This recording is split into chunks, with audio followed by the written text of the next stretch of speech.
du coup, je suis ravie de t'accueillir, Stéphanie, aujourd'hui et d'avoir de tes nouvelles parce que ça fait longtemps qu'on travaille ensemble. Ça fait 3 ans à peu près. C'était en 2021. Ouais, c'est ça. Et oui, 2021. on a dû commencer en juin, en juillet de mémoire. Ouais, Mais c'est ça. ouais, C'était à l'été. Donc, ça commence à faire un petit bout de temps. Et si je t'ai recontacté, en fait, c'était parce que déjà, on a travaillé ensemble pendant longtemps. On a travaillé ensemble sur plusieurs formats parce que tu as fait mon accompagnement. Hello, trop mignon, on a de la visite. yes, Tu dois sentir les énergies. Mais tu as fait mon t'inquiète. accompagnement individuel, tu as fait l'audit, tu as fait des ateliers, tu as fait des constellations. Enfin, on a fait vraiment plein de choses ensemble et du coup, tu as pu un peu expérimenter différents formats. Et, euh, et ce qui m'intéressait aussi, c'était de te recontacter pour avoir aussi ton avis sur tout ce que ça t'a permis ensuite. Donc vraiment d'avoir du recul en fait. Bien entendu, il n'y aura pas que notre accompagnement dans les résultats que tu vas donner. Il y aura aussi tout ce que tu auras mis toi en place à Mm. côté. Mais je trouve ça toujours intéressant d'avoir vraiment du recul parce que parfois on sort d'un accompagnement et on se dit waouh, c'était trop bien, ça a changé ma vie. Et on reprend la température 3 mois, 6 mois après, voire plus, et il n'y a plus grand-chose en fait qui reste, voire il n'y a pas grand-chose qui s'est mis en action, en place, quoi. Je sais pas déjà ce que tu en penses, toi, de ça. Déjà, initialement, je t'avais contacté pour un problème professionnel. Ça, c'est quand même la première chose où je pensais qu'effectivement, j'y arrivais pas, je m'en sortais pas. Le chiffre d'affaires n'était pas là. Enfin, voilà, j'étais un peu perdue, je pense, énergétiquement. Maintenant que je connais un petit peu, voilà, je peux en parler. Et qu'en fait, voilà, c'était surtout lié à mon perso. Et donc là, il y a eu un premier travail de fait qui était hyper important pour moi, pour être, reconnue en tant qu'individu, tu vois? En tant que moi, Stéphanie. Et pour moi, c'était hyper important d'avoir ma place aussi. Et ça, c'était un gros travail et je t'en remercierai jamais assez. On va pas déjà se mettre à pleurer, hein. Je vois qu'on avait travaillé sur toute cette notion de place pendant le premier accompagnement. Ouais. Ouais, Ah, ça les premiers, avait c'était ça. instillé vraiment tout le truc. Et c'est vrai que Ouais, tu faisais pour du professionnel à la base, comme quoi. bah, pas de visibilité, pas de communication, donc pas de clients. Et en fait, voilà, c'était un bon travail pour moi, très profond, très douloureux aussi, mais essentiel et primordial. Et après, donc, même si je pense que j'ai toujours voulu que ça soit du professionnel, Mm. finalement, toutes les demandes d'accompagnement que je t'ai faites, c'était lié vraiment enfin, au personnel, je pense, parce que c'est lié à moi, à mes croyances, euh, à mon conditionnement familial, sociétal et éducation. Je pense que voilà, voilà, j'étais une petite fille bien élevée qui parlait pas trop fort, qui était gentille, qui restait bien à sa place. Sauf qu'en fait, je pense que la nature ne m'a pas fait de cette manière et que j'ai besoin d'être reconnue, que j'ai besoin d'être vue. Et c'était ouais, très, très important pour moi. Et à chaque fois, j'ai toujours progressé d'une manière très rapide. C pas instantanée, mais oui, quasi instantanée, où j'ai eu vraiment des gros déclics, même s'il a fallu que je laisse infuser quand même, pour rentrer dans l'action. Mais je savais que voilà, ce que je faisais, c'était, essentiel pour moi, pour mon avancée, pour mon développement personnel, ce vers quoi je veux tendre. Et en fait, voilà, c'était, chaque expérience avec toi, non, mais c'est que je te vois pas comme une sauveuse, tu vois? Mais je me dis que la nature est bien faite, en fait. Il fallait que je te rencontre. Enfin, toi, je m'en moquais de t'es jeune, pas jeune, je me sentais en confiance avec toi, je me sentais, voilà, pour moi, le feeling, de toute façon, d'une manière générale, c'est très important Mm. et qu'avec toi, j'avais ce côté, d'écoute, ce côté, serein, apaisé, et que ce qui pouvait se passer dans ta vie, c'était toujours enfin, il y avait vraiment 2 compartiments, tu vois?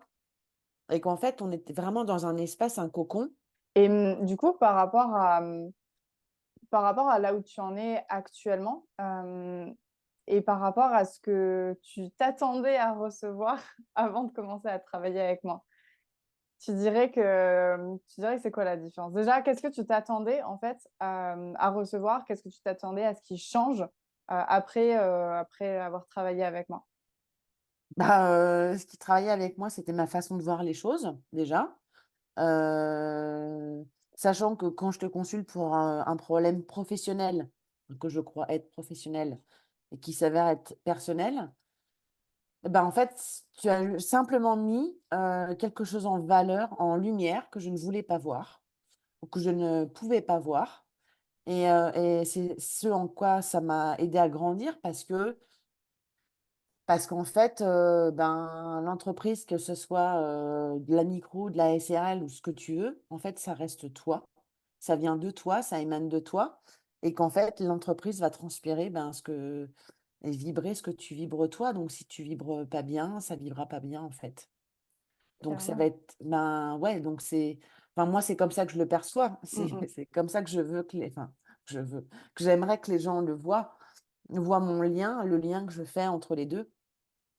Carrément, c'est ce qu'on disait un petit peu en off tout à l'heure, hein, le fait qu'il y a tellement de schémas, de choses en fait, inconscientes qui nous influencent dans la façon dont on se comporte et donc dans la façon dont on va mener notre activité pro, ben, forcément en fait, que c'est ce qui se manifeste dans le pro, les problématiques qui vont se manifester dans le pro, ça va être, des résultats, des résurgences de ce qui se passe à un autre niveau en fait. Donc mais ça demande un exercice de pensée, on va dire, de se dire: «Bon, ben, je vais consulter quelqu'un parce que j'ai des manifestations problématiques dans le pro», mais être OK de vouloir parler, un peu du perso, aussi. Ça, c'est En toujours fait, un tu petit peu pas problématique pour certaines personnes. oui, mais en fait, tu pas le choix. C'est si tu veux avancer dans un domaine, tu es obligé d'aller voir ce qui se trame, voilà, c'est la partie de l'iceberg, en fait.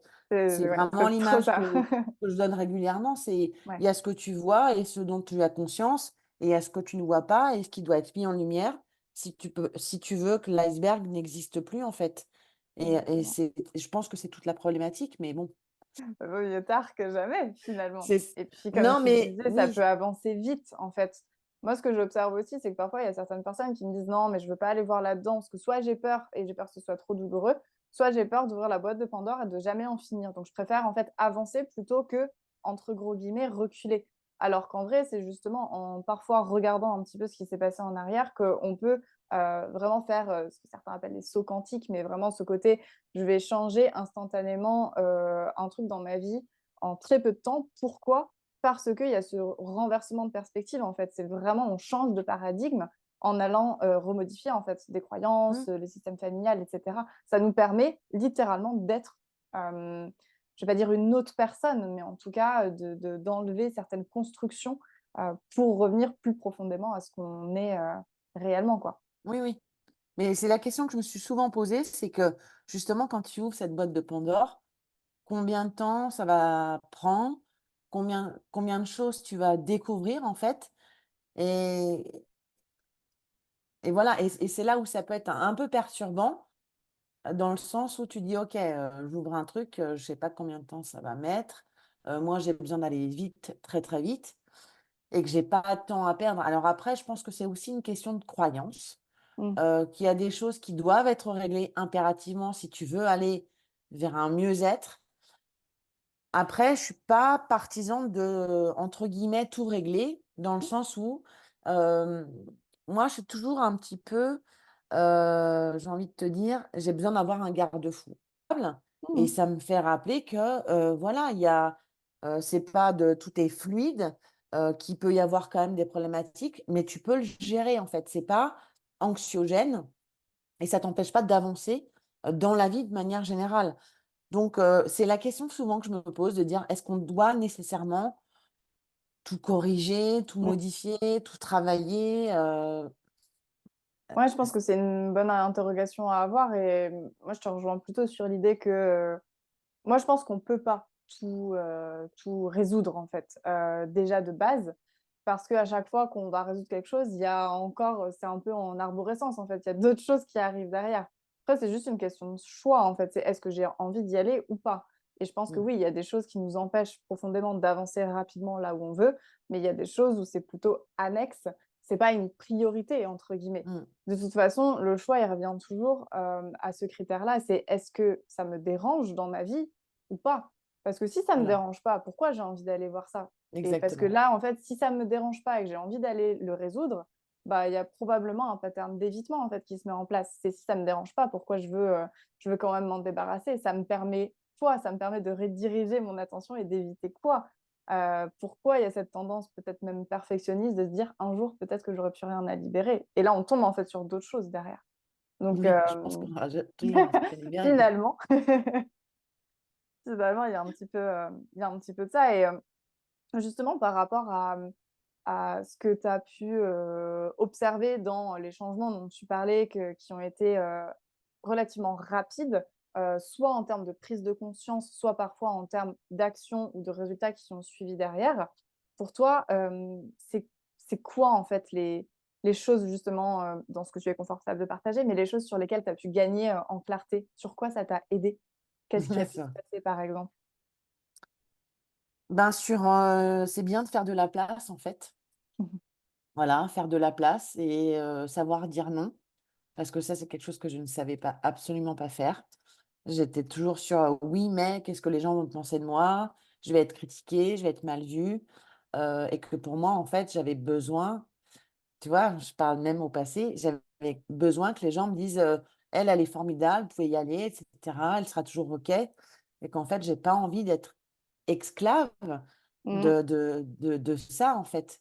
Donc oui, ça m'a permis, bah, d'être moi-même, en fait, ben, tu vois, de trouver ma place, Ouais. de savoir qui je suis vraiment au fond de moi et pas selon, mon éducation, mes parents, et cetera et cetera, et que ça, pour moi, c'était vraiment primordial, aussi bien dans le pro que dans le perso, en fait.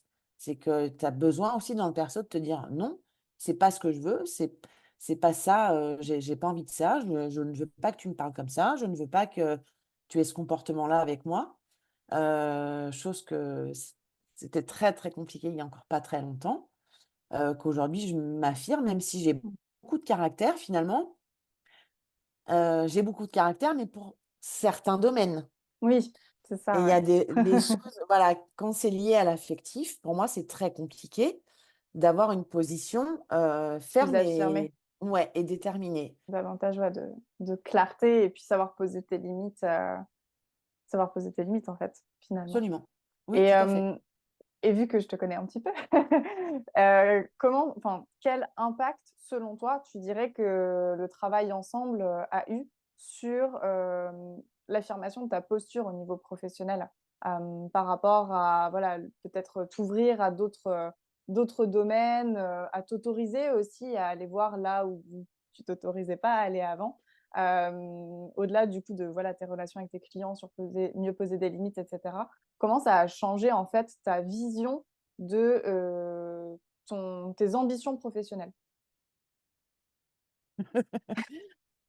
Bah, en fait, je me pose pas de questions. Voilà, J'adore cette réponse. je me pose pas la question, je vis l'instant. Heu, voilà, je pense qu'aujourd'hui, j'ai assez d'intuition, hem et qu'en fait, cette année, je suis vraiment dans cette dynamique-là. C'est-à-dire que je veux développer mon chiffre d'affaires, mais pas n'importe comment. Mmh. Que c'est clairement, j'irais pas dire stratégique, mais c'est clairement identifié pour moi, donc je sais ce que je veux en faire. Ça veut dire quoi Donc pour toi, pas n'importe comment? pas, c'est pas fait, je veux des clients pour avoir des clients, en fait. C'est que je sais à qui je m'adresse, que c'est clairement posé pour moi, que je veux répondre à un besoin bien particulier, Ouais. et sans lui démontrer d'ailleurs, parce que les personnes vont être ouvertes à ça ou pas et vont te dire: «OK, j'ai besoin de toi». De toute C'est façon, ouais, c'est quand on expose aussi, les choses, on n'y pense pas à la base parce qu'on a l'habitude dans nos sociétés de scinder le pro et le perso d'un côté et de l'autre.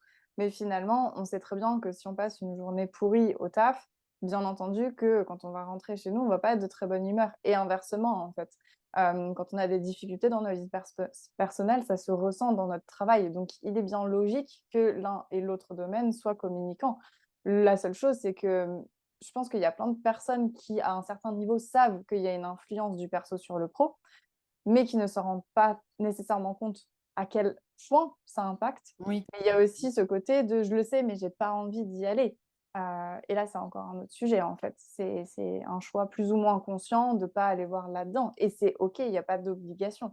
Mais c'est aussi dire que, parfois, quand on vise certains résultats, quand on a certains objectifs, il sera nécessaire en fait d'aller, travailler sur le système de croyance, sur le transgénérationnel, sur, le système nerveux, sur l'émotionnel, sur tout ça en fait, OK, et du coup, j'ai encore 2 questions pour toi Stéphanie. La première c'est, est-ce qu'il y a quelque chose ou qu'est-ce qui t'a, peut-être surprise pendant le travail qu'on a fait ensemble? Un truc peut-être auquel tu t'attendais pas? Bah, ce lien pro-perso, en fait. Ouais. Pour moi, c'était vraiment 2 choses dans 2 cases différentes et que, ben, où est-ce que je voulais pas le voir? Parce que forcément, tu sais très bien que dans ta vie de tous les jours, quand tu es salarié, si effectivement tu as des problématiques personnelles, bah, tu vas les trimballer avec toi et tu vas pas dire: «OK, je suis au bureau, je les laisse ici devant la porte et je les récupérerai le soir en partant». Bah, en fait, quand tu es indépendant, tout est mélangé, en fait. C'est trop confus, justement, c'est pas dans des cases. Je pense que même si on en a conscience, c'est du bon sens, tout simplement. Il y a beaucoup de choses comme ça, hein. En fait, tu vas te former, à la visibilité, tu vas dire: «Ah bah, il faut que tu fasses des réels, des posts, des machins, des trucs, si tu veux être visible». Bah, en fait, c'est du bon sens. Mmh. Mais il y a autre chose qui se trame derrière dans: «Est-ce que je veux être devant la caméra? Est-ce que je sais bien rédiger mes posts?» En fait, c'est tout ça qui fait que, beh, là, c'est le même problème, c'est que c'est du bon sens, mais en fait, faut avoir le courage, je pense que c'est vraiment ça, d'aller. J'aime pas les termes «régler les problèmes» parce que Mmh. En ça tout me cas, dérange. introspecter, Ouais, explorer, voilà, aller voir ce creuser, qui se passe, réellement et pas, voilà, se mettre un voile devant les yeux, de se dire: «Non, c'est pas ça, mmh. c'est pas possible». Bah, surtout que Ben parfois, on n'en fait pas une priorité. On se dit: «Ouais, il y a peut-être une histoire de croyance, mais c'est pas urgent, j'irai voir ça après. Je vais d'abord m'acheter cette formation-là» et en fait, en général, oui, comme tu l'as très bien dit, c'est, j'ai peut-être des problèmes de visibilité, donc il faut que je construise une audience, mais du coup, comment je fais? Des réels, plus de newsletters, plus de contenu? Ah ouais, mais je suis pas à l'aise.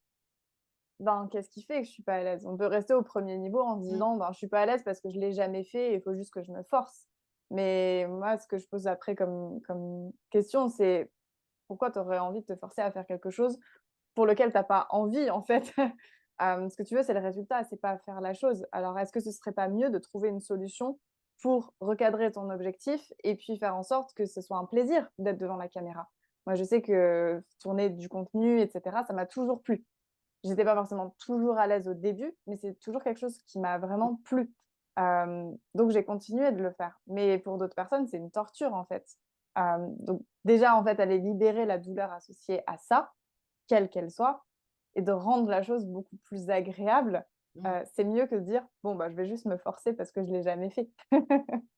En fait, j'aime bien ça, Oui, c'est juste l'image, moi, mon image qui me plaisait pas. Voilà, j'ai une dent de travers et j'ai ci, j'ai ça, donc bon, forcément, plus je vais avancer en âge et à mon avis, plus je vais trouver de défauts. Mais, aujourd'hui, en fait, ben, voilà, je passe à autre chose, en fait. Je pense que les gens, s'attachent pas enfin, ce qu'on voit de nous, c'est peanuts par rapport à ce que les gens, peuvent ressentir et peuvent voir, en fait. Mais carrément. Puis tu parlais aussi de vibe tout à l'heure, sur, les gens avec qui tu as envie de travailler. Je pense qu'on fonctionne pour la plupart comme ça, qu'on en soit conscient ou pas.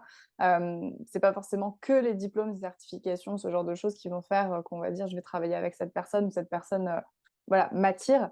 Bah, de la même façon, en fait, j'ai même presque envie de dire, on se donne trop d'importance parfois à se dire: «Oui, mais mon sourcil, qui est comme ci, ma dent qui est comme ça, mes cheveux qui sont pas, bien alignés et cetera, on va le voir et donc je vais pas paraître professionnelle ou, on va pas vouloir travailler avec moi. Mais ce que les gens, ils veulent, c'est qu'on réponde à un besoin, qu'on les aide à trouver une solution à ce dont ils ont besoin justement, là où ils sont bloqués. Donc ils cherchent plus une solution et une personne avec qui ça match en capacité de leur apporter de la solution. Mais, du coup, ça distingue bien en fait notre service, nos offres de qui on est et Mmh. encore plus de à quoi on ressemble. Oui, oui, complètement, je suis d'accord. Trop cool. Et bah, du coup, j'ai une dernière question pour toi, Stéphanie. C'est, pour, ceux qui pourraient regarder, qui nous écoutent, ce serait comment, tu décrirais, en fait, le travail effectué, avec moi? Peut-être pour des personnes justement qui connaissent pas encore trop tout ce qui est autour de l'inconscient, pour les personnes qui se demandent: «Est-ce que c'est pour eux? Est-ce que c'est pas pour eux?» Enfin voilà, comment tu décrirais le travail qu'on a fait ensemble de façon, simple et claire? Ça peut bousculer beaucoup au début, voilà. Tu peux ressentir qu'à l'intérieur, le mental, ça bouge beaucoup. Ça peut remuer, que t il faut un temps, je pense au début en tout cas, de bien intégrer pour laisser vraiment, bah, ton conscient et ton inconscient digérer tout ça et qu'en fait, voilà, enfin moi ce que j'aime vraiment chez toi, c'est voilà, c'est ce côté, il y a de l'action et ça bouge et rapidement et moi je sais que j'ai eu des effets très rapides. Il y a ce côté-là où tu sais que voilà, ce que tu fais, ça bouge, que c'est pas vain et que quoi qu'il arrive, ça peut faire que du bien en fait. Ça libère de plein de choses. Trop cool. Merci Stéphanie. Je ne sais pas si tu veux ajouter quelque chose? Si, évidemment. Toujours. Dès la première séance avec toi et pour avoir vu des psychologues, des psychiatres, des psychanalystes, j'ai vraiment senti quelque chose de très fort tout de suite et qu'en fait, je me suis dit: «OK, bon les psychanalystes, c'est très bien, je jette pas la pierre, bien au contraire, ça aide beaucoup de personnes». Bien sûr. Mais pour moi, c'était trop en surface. Quand je t'ai contacté, je pense que c'était un travail plus profond, et bon, voilà, notamment par rapport à l'entreprise que je montais. Mais, sans le savoir, je pensais pas que ça durerait aussi longtemps. Puisque quand même, on a fait, beaucoup de séances individuelles, Oui, heu, 1 an et demi de mémoire et après j'ai fait ton mentorat, pendant 4 mois. Mais parce que, parce que je te connaissais, parce que j'avais besoin de ça aussi, que je savais ta manière de travailler et que, encore une fois, j'étais vraiment, en confiance et que je me sentais en sécurité avec toi et que je pouvais tout dire en toute transparence et que en fait, ça fait du bien de pouvoir se libérer et que pour moi, c'était essentiel, en fait, de me sentir en sécurité par rapport à tout ce que je pouvais dire. Des choses bien, pas bien, des ressentis, des émotions et pleurer, voilà et en fait, voilà, c'est pour moi, c'était, encore une fois, sans le savoir, un travail de très longue haleine, mais qui m'a permis de me mettre le pied à l'étrier, de travailler sur des choses qui étaient vraiment très ancrées chez moi et très profondes. J'avais besoin de me libérer de vieilles casseroles, qu'aujourd'hui je suis très heureuse de toutes les décisions que j'ai pu prendre. Pour le coup, bah, je t'en remercierai jamais assez en fait. Je te remercie du fond du cœur, et que voilà, je suis très tentée de prendre, ton trust, yes. voilà, merci. Et en fait, voilà, franchement, je m'attendais à un prix beaucoup plus élevé et en fait, ben, j'ai envie de l'acheter, voilà et parce que je sais que, ben, je suis en confiance avec toi et que je me pose pas de questions, en fait Mmh. et je t'ai dit Manon, je t'ai toujours dit: «Avec toi, c'est pas une question de prix». Mmh. Vraiment, tu vois? Enfin, le prix, je pense que c'est vraiment, enfin, voilà, je pense que les gens qui te disent: «Ah, c'est cher» ou «Je peux pas», bah, c'est que soit ils sont pas prêts, voilà, je pense, parce qu'en fait, ils voient pas l'argent comme un outil et du coup, en fait, tu te mets des barrières pour rien. Moi, c'est ce que je travaille avec mes clientes, hein, c'est que c'est pas des charges, mais des investissements et qu'en fait, tu travailles pour ta boîte, donc c'est des investissements sur toi, Oui. mais aussi sur ta boîte et que pour moi, c'est hyper important et que je sais ce que ça peut me rapporter derrière, en fait. Donc Mmh. pour moi, il y a pas de question de c'est cher ou c'est pas cher. Je sais quel intérêt j'ai à le faire. Ouais, c'est hyper intéressant ce que tu dis, je trouve, sur la notion, d'investissement. Et là, je parle pas forcément du programme, je parle vraiment de la notion d'investissement et de se dire: «Quand j'investis quelque chose dans mon entreprise, ça me permet d'investir aussi sur moi». de parier, en fait, des choses, de miser sur moi, sur ma réussite et inversement, en fait. Quand j'investis sur moi et ben, ça me permet aussi, en fait, de me mettre dans des bonnes conditions Mmh. pour pouvoir influencer positivement mon activité et donc avancer vers mes objectifs, mieux aider mes clients et cetera et cetera. Et tu es dans la prestation de service, tu es aussi, quand même, dans une dimension accompagnement également, à la fois Mmh. en mode comptabilité, mais aussi en mode, plus sur l'énergétique. Et donc du coup, bah, forcément la dimension humaine, elle est hyper importante, là-dedans et le rapport à soi, c'est aussi en tout cas quand on va travailler le rapport à soi, on travaille aussi le rapport aux autres et inversement. C'est tout ce Voilà, que je rajouterais, Manon. trop cool. Bah, en tout cas, merci, beaucoup, Stéphanie, pour ton temps, pour avoir répondu à ces questions. Puis c'était trop chouette aussi d'avoir de tes nouvelles. Je suis super contente que tu aies accepté de partager ton expérience, partager tes retours. Et aussi parce que bah, tu parles de ton expérience personnelle, même si on ne rentre pas dans les détails. Voilà, c'est pas forcément tout le temps évident pour les personnes de partager un petit peu tout ça, surtout que bah, voilà, on a parlé du côté business, mais qu'en fait derrière, il y a bien plus. Donc, je suis super contente que tu aies accepté. Bah non, mais tu parles, c'était tellement évident pour moi. La question se posait même pas. Mais pour moi, il n'y a pas du pro, hein, c'est pas du pro, hein. On ne parle pas du pro, hein, clairement. C'est du perso avant tout. Enfin, le pro, c'est voilà, C'est le top de l'iceberg. exactement. Ben oui, oui, non, mais clairement. C'est la C'est raison qui amène en fait oui, les gens à c'est ce moi, mais le travail qu'on fait derrière, il n'est pas pro. C'est c'est ce que rigolo parce que j'ai accompagné plusieurs personnes récemment. Je pense à trois en particulier qui sont venues pour du pro avec un projet plus ou moins défini, etc. Et en fait, à la fin de l'accompagnement, ce qui a émergé, c'est alors il y en a une qui a totalement changé d'idée. Il y en a une autre qui a lancé un nouveau projet dans son entrepreneuriat et il y en a une autre qui remettait en question son activité et ce pourquoi elle la poursuivait à la base, en fait. Hem, donc oui, comme tu as dit quoi? Ça secoue, ça bouleverse, ça remue. oui, ouais, oui, oui, mais c'est évident. On se rend pas compte à quel point les 2 champs Mais s'influencent, en fait. chez toi, c'est pareil. Bien entendu, C'est que ce que tu fais dans ton pro, c'est lié à ton perso, en fait. bien entendu. Ah oui, ça Donc, c'est clair et certain, clair et net. Moi, j'ai toujours dit, hein, c'est quand je me suis lancée, il y avait personne dans mon entourage qui avait fait, qui s'était lancé en fait dans l'entrepreneuriat, dans le business. J'ai pas fait d'école de commerce, j'ai pas fait de marketing, de trucs comme ça.